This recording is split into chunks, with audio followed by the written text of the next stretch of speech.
Mortgage rates hit a fresh new low for the year, and as a result, we had 25% more people apply for mortgages compared to the same week last year. And at the same time demand is going up, the number of people listing their homes is going down. New listings are continuing to drop, especially in Dallas and Collin counties. Housing inventory still looks like it may have peaked for the year, which means it peaked 2 to 3 months earlier than we've seen in recent years. And the property showcase for the week is the nicest foreclosure you're ever going to have the chance to buy, and it has a really nice guest house, so you're not going to want to miss it. We're covering all this and much more in this week's market update. My name is Michael. I'm a real estate agent here in the Dallas-Fort Worth area, and every Monday I give you a weekly update covering all of Dallas and Collin counties as well as the national market. We're looking for trends. We're tracking mortgage rates as well as mortgage purchase applications, as that's our best leading indicator to what demand will look like 30 to 90 days from now. We're looking at things like median list price, days on market, how many homes are having price decreases, what's inventory looking like, and if you stick around until the end, it's my favorite part, the top 10 ranked hottest and coolest cities and zip codes in all of Dallas and Collin counties. If this sounds like something you're into, make sure and hit the subscribe button. And if you're looking to buy, sell, or invest here in the Dallas-Fort Worth area, whether it's next week or next year, I'd love to connect. I've helped every one of these yellow dots find their little piece of Texas, and I'd love to help you too. Just call, text, or shoot me an email. All that is in the description below. Okay, today is September 2nd. Let's see what the data is telling us. And if this is an old video, you can click the playlist here to get to the latest weekly market update. So there wasn't any real market news worth covering last week.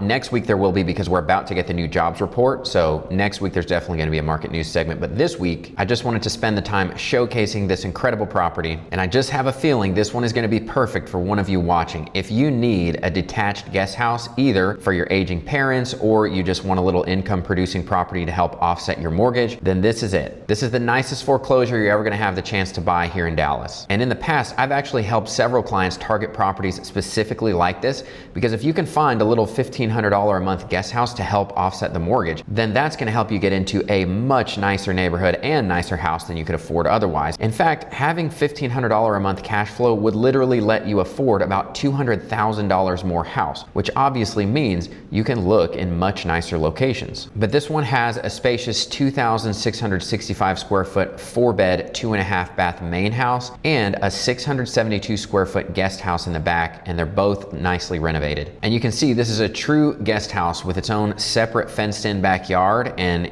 you'll see, I mean, it's got plenty of space. This is not far off from a regular Dallas apartment, and it's super nice. The finishes are very nice. And because this home is on an enormous 0.368 acre lot, you've still got plenty of backyard space here all for yourself. So this one is in a great area of North Dallas and is currently listed for $700K, but of course it's a foreclosure. I think there's a chance to get an even further discount on it. So if you know someone looking for something like this, have them call me right now. All right, let's dive right into the data. We're starting with national housing inventory. This week we had a decrease of 510 less homes for sale in the country. This keeps us at the same 22% more inventory than we had last year, which sounds great, but earlier in the year we got as high as 33% more inventory than last year, which means that gap has closed by 11% in just the last few months. This is very unusual, and as you can see here and these two, that's the previous 3 years. You can see we peaked in October, November, so peaking in early August this year, which it does look like we're going to do, is a big departure from recent years. And we're already having a lot more sales this year compared to last year, but this also suggests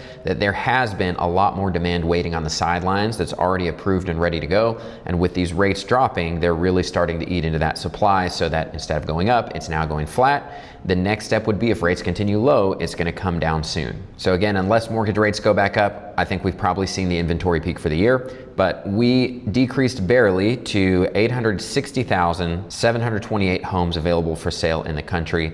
This same week last year, for reference, inventory was only at 704,335. So we're still much better than last year, but remember, at one point we were as high as 33% more inventory. We're already all the way down to 22%. And as long as rates remain lower, I would expect that gap to get smaller and smaller to the end of the year. Now looking at new listings, this week we have 3,058 less new listings than we did last week. That's this drop you see here, which is still actually 2,162 more homes than last year. That's that gap right here. So we're barely above where we were last year, but we're having a lot more mortgage demand right now, which again just shows you why inventory peaked so much earlier in the year. We can expect inventory to start flattening out now and going down earlier, closing that 22% gap. But we had a total of 63,761 new listings. And if we want inventory to stop going down, we would definitely need this number to be quite a bit above all the previous years. And really, the last 2 quarters, we've not been even above 2022's numbers very consistently. Now looking at pending sales. Pending sales actually decreased by 1,953 this week, but you can see that declining is normal for the rest of the year. And even with that decline, we actually had 6,887 more homes pending compared to last year, which that's a good amount of growth, for a total of 374,963 homes under contract in the country. You can see the trend is we are consistently having more sales, and we're going to continue trending down. Now, the interesting thing is you'll see in 2024, instead of trending down, things went really sideways. That's because we had a big mortgage rate drop here.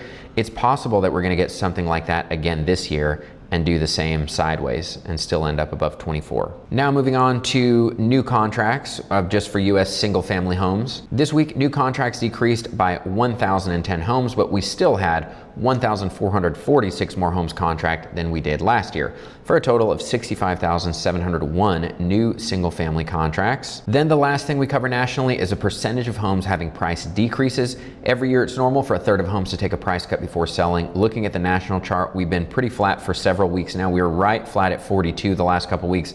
This week we went up to 42.1. But as you can see, we've been following really closely to last year's trajectory. It's this bright red line. So somewhere around here is probably going to be our peak again. So I'd say we're pretty much right at our peak, most likely. And then we're going to start to curve down through the end of the year. And last year we got as high as 39.9%. The year before as high as 39.2. And then in 2022, when rates first shot up to 8%, we got as high as 43.2.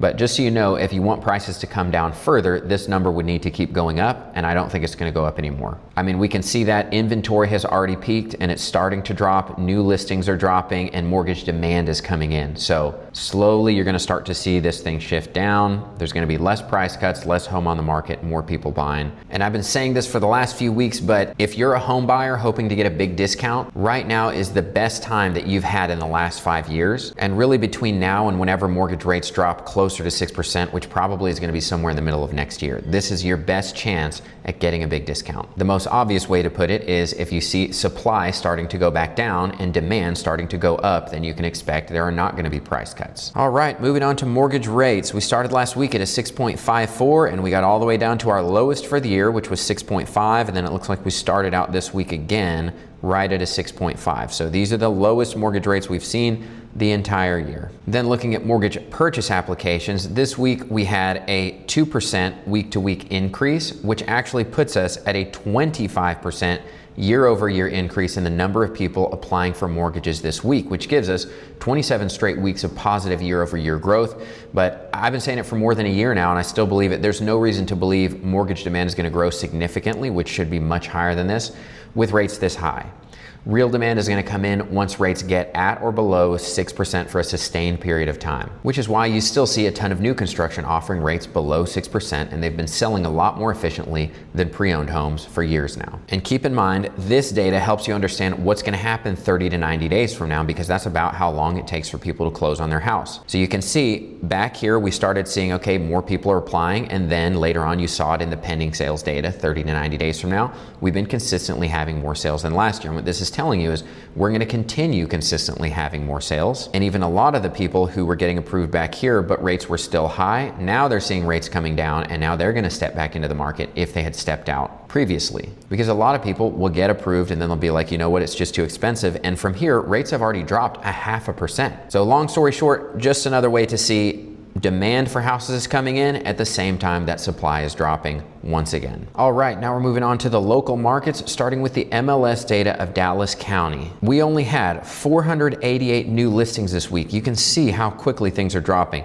Minus 47, 20, 32, and now 59. And with a drop that big, that consistently, I would expect a bounce next week, I would hope. But 488 homes, I mean, we had one of these on a holiday week, 464, but other than that, I mean, even at the beginning of the year, week 2, that's the second week of January, we had 487. and now we're at 488. So we're at the same level of new listings that we had the second week of January, where it's freezing and nobody is out looking at homes. So that's pretty crazy. Then we had 316 closings. That's 9 less than last week. Of the homes closed, 52 were immediate sales. That's 2 less than last week. We had 279 new contracts. That's 24 less than last week. But if you look at the last month, it's pretty consistent. 279, 288, 291 outside of this one last week. In total, we have 2,088 homes either under contract or pending. That's 69 less than last week. Now moving on to Collin County, we had 340 new listings, which again, minus 20, minus 2, minus 73, and now minus 66. Only 340 new listings last week. That's crazy. I mean, we haven't seen that. The same as Dallas County. The second week of January, we had 342 homes. That's right after the holidays. And now we only have 340 new listings. So that's crazy. I would definitely hope for a bounce next week. But both Dallas and Collin counties have the same number of homes listing now as they did week 2, at the same time that demand is rising. Then we had 317 closings. That's 58 more than last week, but of course those contracted, 30 plus days ago. Of the homes closed, 44 were immediate sales. That's 1 more than the previous week. We had 190 new contracts, which is 16 less than last week, but definitely right in line with the previous month.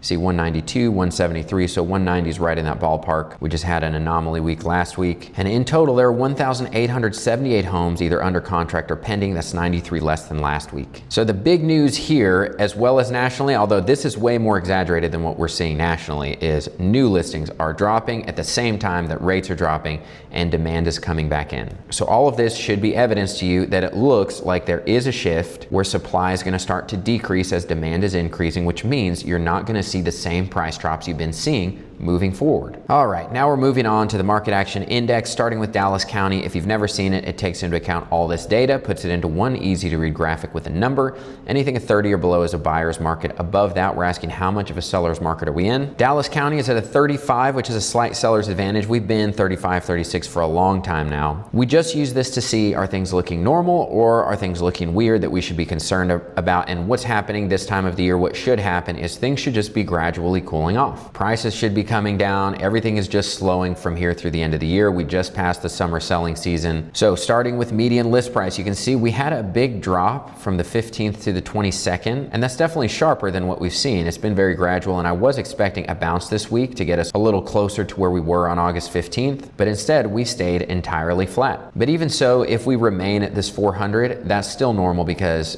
median list price should be coming down now. But the median price of new listings, which also looked like it had a drop last week, actually bounced right back up to where it was the week before. So I was expecting something like this on median list price as well. It may happen next week, who knows? But if you had just looked at this for 1 week data, you would have thought the prices were coming down on median list price, and actually they've just gone flat. You've just been up and down in this range. Then the average days on market increased by 2, that's normal. Median days remained flat at 63. Homes having price decreases looks to have peaked on August 1st. We're still just going completely flat here. I mean, technically we came down a little bit, but it's so small I would just call it flat, which is pretty consistent with what's happening nationally, and I think it's not going to be long before this starts curving down. So that would be unusual compared to the last few years. Same with inventory. Our inventory looks to have peaked July 18th here in Dallas, and we've just been coming down ever since. That's unusual. So inventory dropping and price decreases dropping, that's the only unusual thing. Other than that, market action index is cooling off normally. So demand is just starting to outpace supply. Now looking at Collin County, it looks pretty similar in trajectory to Dallas County. It's a 32, so it's always been a bit cooler than Dallas. I mean, remember 30 or below is a buyer's market, so it's getting pretty close there, but you can see it had a gradual curve and then a pretty sharp drop off, but this week remained completely flat. Well, $1,000 difference, basically the same as Dallas, where median price of new listings had a little bit of bounce back up. It's much more of a sideways here, just up and down. It's probably right in the middle of that range. Average days on market, just like Dallas, increased by 2. Median remained flat at 63. Price decreases. This is a difference between Dallas and Collin because Collin is a cooler market. It went up slightly, so this is more in line with what happened nationally. It's not peaked yet, but it's definitely slowing down. Their inventory as well looks to have peaked July maybe 25th. So Dallas was the 18th, this one's the 25th, somewhere around there it peaked. That's the only unusual thing of the entire market, but it's good to see that we are consistent with nationally, and we've just been dropping ever since. And of course, market action index, nice gradual cooling. So overall, everything is looking pretty normal. Now moving on to the top 10 ranked hottest and coolest cities and zip codes in all of Dallas and Collin counties. These are ranked using that same market action index number we just discussed. The absolute hottest just jumped up out of nowhere a few weeks ago. This is Lancaster at a 39.9, and actually Lancaster, Carrollton, Coppell, and Grapevine all remained in their top 4 spots. DeSoto heats up 3, Grand Prairie remains, Duncanville cools off 2, Richardson cools off 1, Princeton jumps on at number 9, and Sachse jumps on at number 10. So Garland, which was 9 last week, and Irving, which was 10 last week, those both fell off the list and were replaced by Princeton and Sachse. Then we like to zoom in at specific zip codes. You can see the hottest is Irving 75061, and it's much hotter than the hottest at a city level at a 47.12, and that's why we like to zoom in. Followed by Grand Prairie 75052, Carrollton 75007, Dallas 75206, Lancaster 75134, Lancaster 75146, Garland 75041, Dallas 75249, Dallas 75241, Coppell 75019. So if you got a home in one of these zip codes, you should be able to sell for top dollar. Now looking at the coolest cities and zip codes, Anna cools off 7 spots. You can see it looks like Anna is dropping off a cliff here all the way down to a 28.51. And remember, 30 or below is buyer's market. So all of these at a city level are buyer's markets now. And because Anna cooled so much, then Whitewright, Leonard, Rockwall, and Salina all shifted up 1 spot. They got 1 spot hotter. Then Sunnyvale cools off 2, Royce City remains, Nevada jumps onto the list at number 8, Prosper jumps on at number 9, and Blue Ridge heats up 4, and then Lavon, which was number 10, and Van Alstyne, which was number 9 last week, they both heated up off the list. Then looking at the zip codes, again, these are all buyers markets. The absolute coolest is Rockwall 75087, followed by Anna 75409, Whitewright 75491, Leonard 75452, Dallas 75204, Salina 75009, Sunnyvale 75182, Dallas 75233, Royce City 75189, and Nevada 75173. As always, if you're looking to buy, sell, or invest here in the Dallas-Fort Worth area, I'd love to connect. Just call, text, or shoot me an email. All that is in the description below. Thank you for watching. I'll see you in the next video.